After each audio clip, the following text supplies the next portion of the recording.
In this video, we're going to discuss how to solve equations that have a logarithm in them. And we're going to use what we know about inverse functions. We use inverse functions to solve a lot of equations. For example, if you want to solve x cubed equals 8, then when you go to solve it, you want to get x by itself, and so you use the inverse function of x cubed, which is cube root of x. We take the cube root of both sides because we know that the cubing and the cube root will undo each other essentially, and we'll just be left with x. So that works because x cubed and cube root of x are inverse functions, which means regardless of what the value of x is, you're just going to get x as a result. Well, the same is true with exponential and log functions if they have the same base. So if you have b to the x and log base b to the x, those are inverse functions. And we briefly discussed in a previous video when we evaluated logs that if you put one of those inside the other, they undo each other because they're inverse functions. So if we put this one in for the variable there, so if we replace the exponent with the other function, then it's basically like this scenario here. You have a function inside of its inverse, and so they undo each other, and we're left with x. So if we have an equation and the log expression is by itself, we're going to exponentiate both sides of the equation is what we call it. So let's illustrate what that looks like. So here we have log base 3 of x equals 4. Since the base of the log is 3, we need to make sure we're using that base when we exponentiate. And when I say exponentiate, I mean we're going to write 3 raised to what was on the left side equals 3 raised to what was on the right side. We can do that because if those two expressions in the initial equation are equal, then raising 3 to each of those expressions also will give an equal result. Why is that helpful though? Well, look at what we have on the left side. We have a log inside of an exponent and the bases match. So because we've composed inverse functions, we're just going to be left with x. So that was the point. We want to get x by itself. To undo the log, we use its inverse function, which is the exponential function. And then 3 to the 4th is 81. So the solution is 81.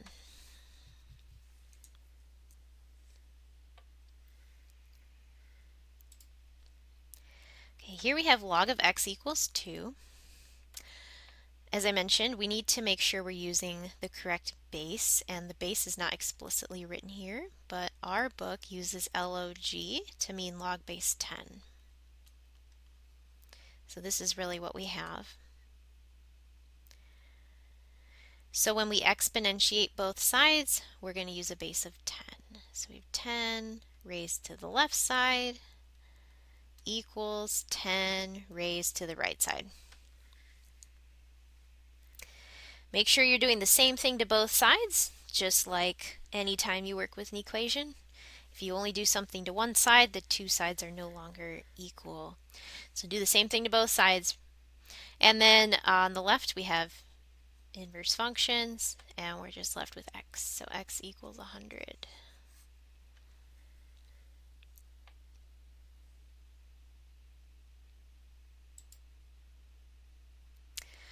Alright, here we have natural log, which is log base e. So when we exponentiate, we're going to use a base of e. So e to the natural log of square root of x equals e to the negative 3. Got to do the same thing to both sides. So e to the left side equals e to the right side. And then we have this composition of inverse functions again because natural log is log base e. So we do have those matching bases and they'll undo each other and we're left with square root of x.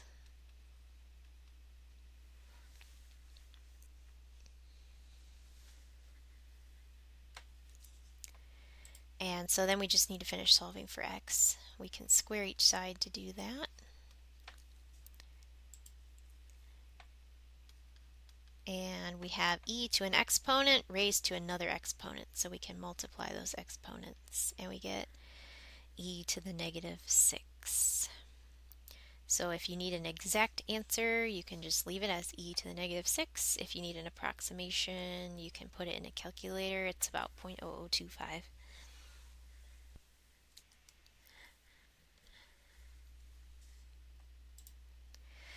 All right, now those first three, the log expression was by itself already isolated on one side of the equation. If that's not the case, we want to make that happen first so that we can then do the process we just did. So we want to look at what operations are between the log expression and everything else. So the thing we're trying to isolate here is log base 5 of x minus 3. That's what we want to isolate. And so we can see that's been multiplied by 2. There's no symbol between the 2 and the log expression, so that's multiplication. And then we've added 7. So we need to work backwards here. We need to subtract off the 7 first.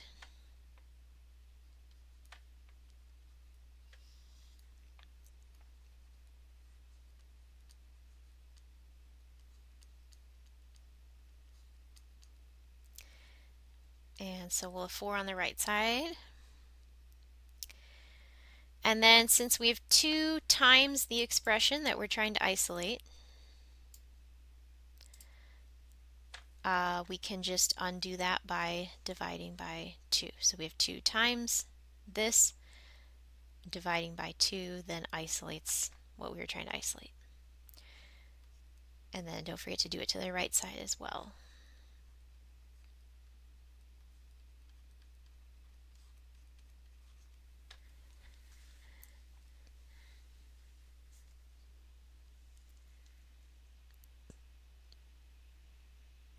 And now this looks like what we've dealt with already in this video. We have log base 5 of something by itself, and so we're going to exponentiate both sides using base 5. So 5 to the left side is equal to 5 to the right side. And then on the left, we're just going to be left with x minus 3. So we have x minus 3 equals 25, and then we can just add 3, and we'll have x equals 28.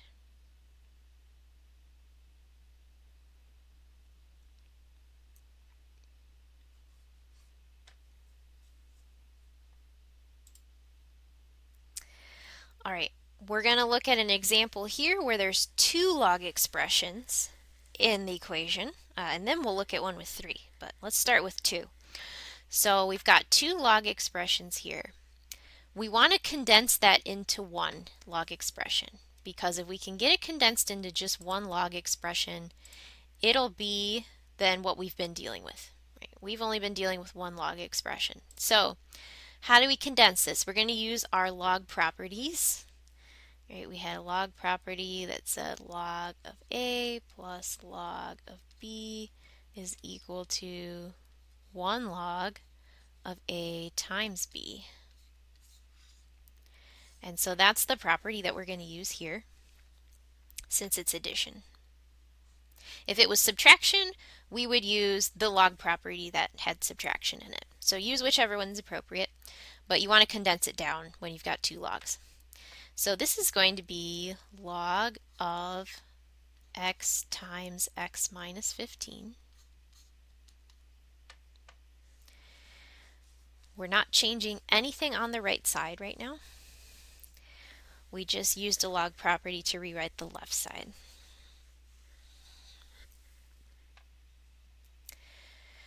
Now this is log base 10.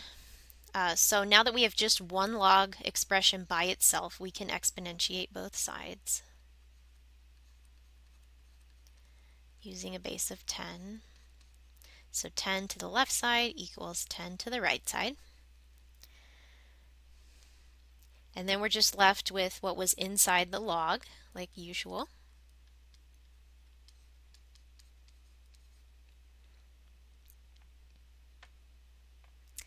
And now we just need to solve this for x. Now that we finally got the log out of the way, it's going to be something we've seen before. If we distribute this in, we see it's a quadratic.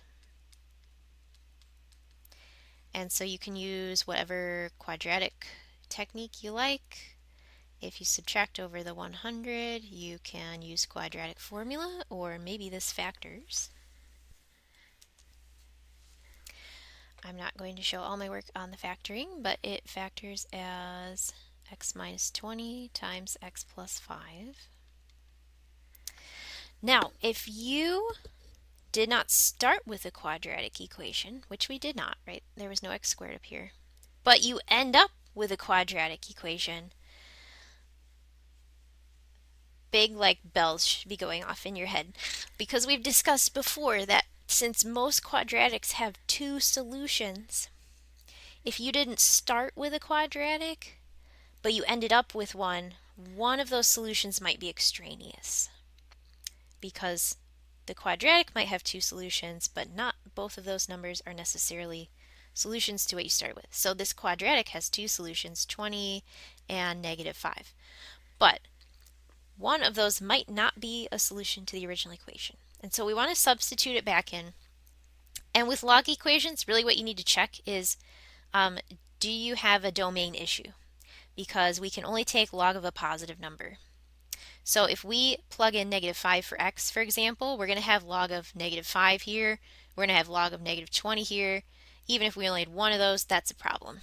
So since we can't take log of a negative, that one is extraneous. But if we plug in 20, we get log of 20 and we get log of positive 5. So that works. So it's not necessarily the case that the x value can't be negative, but when you plug it in, the resulting value inside the log cannot be negative. That's important to note the difference. So that's how we deal with two logs. You're going to use either the addition property or the subtraction property to condense them into just one, and then exponentiate each side like usual. Now here we have three logs, but the left side is similar to what we just dealt with. So let's start. It's going to start off the same way. We're going to combine these using the subtraction property. So we have a property that said log of a minus log of b is the same as 1 log of a over b. So let's condense the left side first.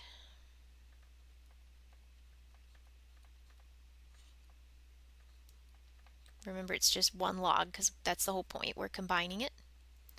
So it's just log of that expression. We haven't done anything to the right side.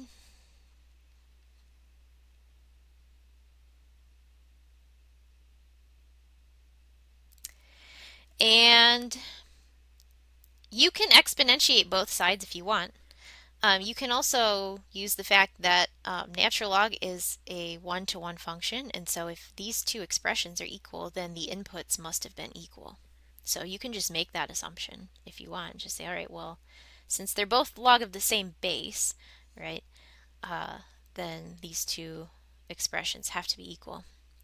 But if you prefer to exponentiate, you can do that as well. It'd be e to the left side equals e to the right side, and then in both cases you would have inverse functions and you'd be left with this.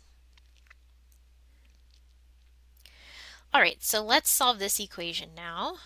We have x in the denominator, which we don't want if we're trying to solve for x. So we're going to multiply both sides by 2 minus x.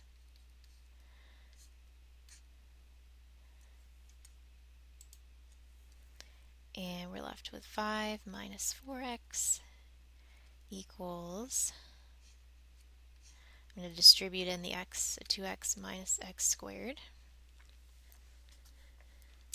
You won't always get a quadratic, but if you do, again, it might have two solutions. One of them might not really be a solution to the original.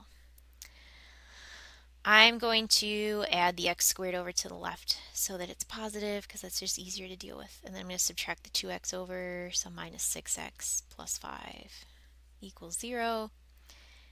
And again, you can use quadratic formula, you can factor, whatever you prefer. This one factors as x minus 1 times x minus 5. So the quadratic has two solutions, 1 and 5. But we didn't start with a quadratic, so we need to check these in our original equation and make sure that we're not going to end up taking log of a negative number. So if we plug 1 in for x, we'll have 5 minus 4, which is positive 1. And here we'll have 2 minus 1, which is 1, so that works. And we'll have positive 1 inside the log on the right. So that one's looking good. If we plug in 5, though, we have an issue. We'll have 5 minus 20, which is negative. So, like I said earlier, it doesn't matter so much whether the x value is positive or negative. It's what do you get inside the log when you plug it in. And we can only take log of a positive number. So we can't have a negative in there. We also can't have 0 in there. So if you check your solution and it gives you log of 0, that would be extraneous as well.